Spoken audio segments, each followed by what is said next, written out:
नाज़रीन, अज़ीम भट्ट आपसे मुख़ातिब है और आप देख रहे हैं वीकेंड स्पेशल। नाज़रीन, अफ़गानिस्तान की सूरत-ए-हाल से मुतल्लिक़ वीकेंड स्पेशल में हम आपको वक़्तन-फ़वक़्तन आगाह करते रहे हैं। तालिबान की हुकूमत साज़ी से लेके तालिबान की जंग तक, तालिबान की जंग से लेके तालिबान के मुतालबात तक, अशरफ गनी की वहाँ से भागने से नॉर्दर्न अलायंस के हारने तक। हम आपको आगाह करते रहे हैं, लेकिन इस वक़्त सूरत-ए-हाल उससे भी ज़्यादा गंभीर है।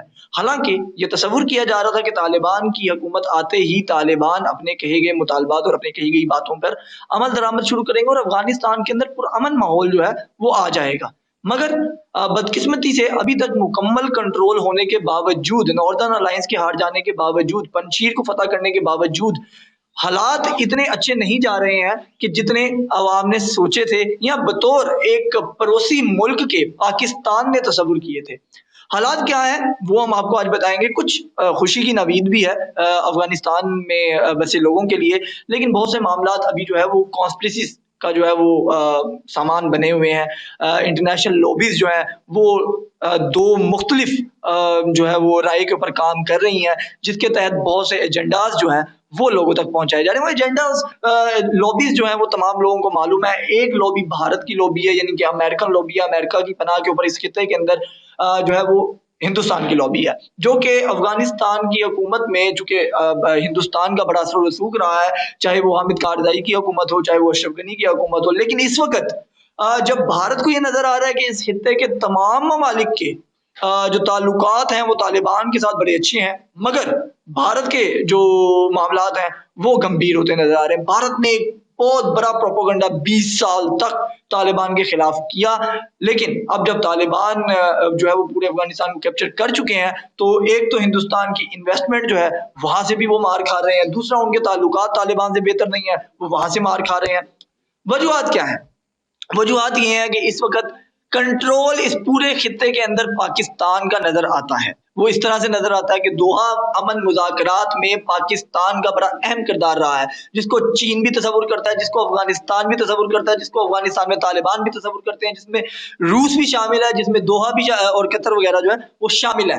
अब मामलात यहाँ तक पहुँचे हैं कि तालिबान हुकूमत तो बना चुके, अपनी फ़तह तो अनाउंस कर चुके, मगर हुकूमत चलाने के लिए जिन इक्विपमेंट्स की ज़रूरत है, जिस इमदाद की ज़रूरत है, जिस पैसे की ज़रूरत है, जिस खज़ाने की ज़रूरत है, वो उनके पास नहीं है। उन्होंने अमेरिका के हथियारों पर कब्ज़ा किया, एक तरफ उन्होंने अमेरिका के असले पर कब्ज़ा किया, एक तरफ टैंकों पर कब्ज़ा किया, जहाज़ों पर कब्ज़ा किया, एक तरफ अपनी फ़तह को अनाउंस किया, अपनी ज़मीन को हासिल किया, एक तरफ। मगर अब अपने लोगों में एतमाद की बहाली के हवाले से तालिबान के लिए बहुत बड़ा चैलेंज जो है वो सामने है, जिसको वो वक़्तन-फ़वक़्तन दूर करने की कोशिश तो कर रहे हैं।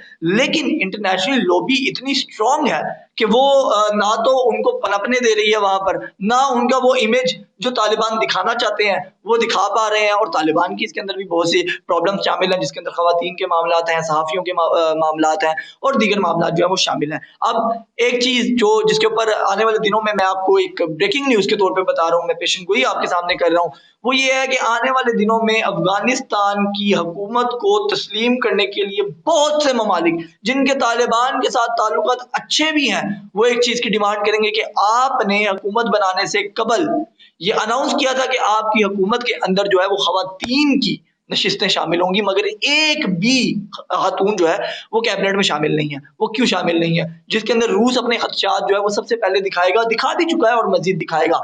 अब ये मामला तब हुकूमतों के खुल के सामने आएँगे जब तालिबान ये अनाउंस करेंगे और तालिबान ये डिमांड करेंगी कि आप हमारी हुकूमत को तस्लीम करें। जब तस्लीम करने के मामलात आएँगे, तो ये बहुत से ममालिक ऐसे हैं जो ये डिमांड रखेंगे कि आपने ख़वातीन की शमूलियत का मामला जो है वो दुनिया के सामने रखा था, आखिरकार वो कब पूरा होगा।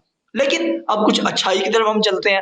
ये तो हो गए नेगेटिव पॉइंट्स, जो अभी तक तालिबान को अचीव करने चाहिए वो नहीं कर पा रहे हैं। और दूसरी तरफ इसमें कोई शक नहीं है कि इसके खिलाफ भारत का प्रोपेगेंडा बहुत स्ट्रांगली जारी है। लेकिन हालांकि भारत के प्रोपेगेंडे से मुतालिक दुनिया जानती है कि वो फेक प्रोपेगेंडा करती है, लेकिन वो हाइप ऐसा क्रिएट करते हैं कि दुनिया एक दफा सोचने पर मजबूर जरूर होती है। लेकिन अब हम चलते हैं अफगानिस्तान के लोगों के लिए जो कुछ खुशी का समा है। खुशी का समा ये है कि यूरोपीय यूनियन का इजलास हुआ, जो कि उनकी जो सरबराह है अर्सला वॉन इनकी सरबराही में ये इजलास हुआ, जिस इजलास में ये तय किया गया है कि 27 मुल्कों का इत्तेहाद अफगानिस्तान के लोगों के साथ मौजूद है, तो लिहाजा अफगानिस्तान की हुकूमत को जो है वो हमें इमदाद देनी चाहिए। तो इस हवाले से 10 करोड़ यूरो का ऐलान यूरोपीय यूनियन ने किया है, जो कि एक बहुत खुशाइन बात है कि 10 करोड़ यूरो जो है वो उनके खजाने में जाते हैं, तो बहुत से मामला जो है वो सेटल होते दिखाई देते हैं। क्योंकि तालिबान से मुतल्लिक हम कम से कम ये जरूर कह सकते हैं कि वो अशरफ गनी वाली या अमरुल्लाह साले वाली करप्शन उस लेवल पर नहीं करेंगे। अलबत्ता तशद्दुद के मामलात और मुतशद्दिद पन के जो पॉलिसीज हैं वो मामलात अपनी तरफ अपनी जगह जो है वो मौजूद रहेंगे, लेकिन 10 करोड़ यूरो यूरोपीय यूनियन की तरफ से जारी किए जाने का ऐलान एक खुशाइंद है। चूंकि हमारा पड़ोसी है, हमारे मुस्लिम भाई हैं, मुस्लिम बहनें हैं वहाँ पर, तो हमें वहाँ के लोगों के लिए कम से कम जो है ये एक खुशी को जो है वो सेलिब्रेट करना चाहिए। दूसरी तरफ पाकिस्तान की तरफ से भी जो है वो इमदाद के मामला चल रहे हैं। ये कहना है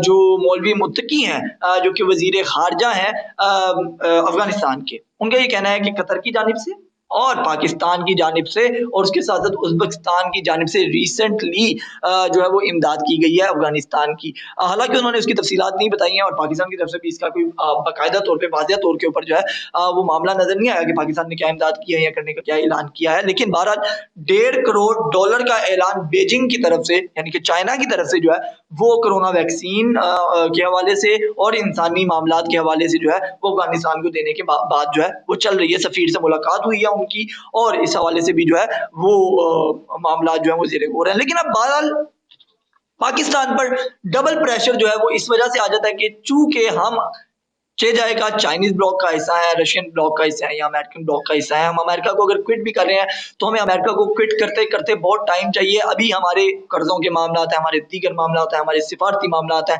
हम अमेरिका को आंख डायरेक्ट नहीं दिखा सकते और अमेरिकन वजीर खारजा का ये कहना है कि पाकिस्तान अफगानिस्तान की हुकूमत को तालिबान की हुकूमत को तस्लीम नहीं करेगा जब तक हमारी तसल्ली नहीं हो जाती कि तालिबान जो है वो बैनुल अक़वामी मुतालबात को तस्लीम नहीं कर लेते हैं या उसकी यकीन दहानी नहीं करवा देते। पाकिस्तान के लिए ये भी एक बड़ा देखने वाला मामला होगा। उसके साथ साथ हमने देखा कि जब हल बर्दारी का मामला हुआ तो हल बर्दारी भी तालिबान की इस वजह से ही जो है वो डिले हुई और वो हो ही नहीं सकी कि बहुत से मामला बहुत से ममालिक ने इंटरनेशनल प्रेशर में आके कहा कि हम ये भी डिसाइड करेंगे कि हमने जाना या नहीं जाना है। इस हवाले से रशिया ने जो है, जैसा मैंने आपको पहले बताया कि खवातीन का कैबिनेट में शामिल ना होना, इस मामले को उन्होंने जो है वो ज़ेरे गौर रखा कि जनाब चूंकि इन्होंने खवातीन के मामलात को ज़ेरे गौर रखा था अपनी हुकूमत में आने से पहले, अक़लियतों के मामलात को ज़ेरे गौर रखा था अपने हुकूमत में आने से पहले, लेकिन हुकूमत की अनाउंसमेंट के बाद हमने देखा कि कोई खातून जो है वो इसमें शामिल नहीं है, तो हम जो है वो शामिल शायद ना हो, रशिया का ये कहना था।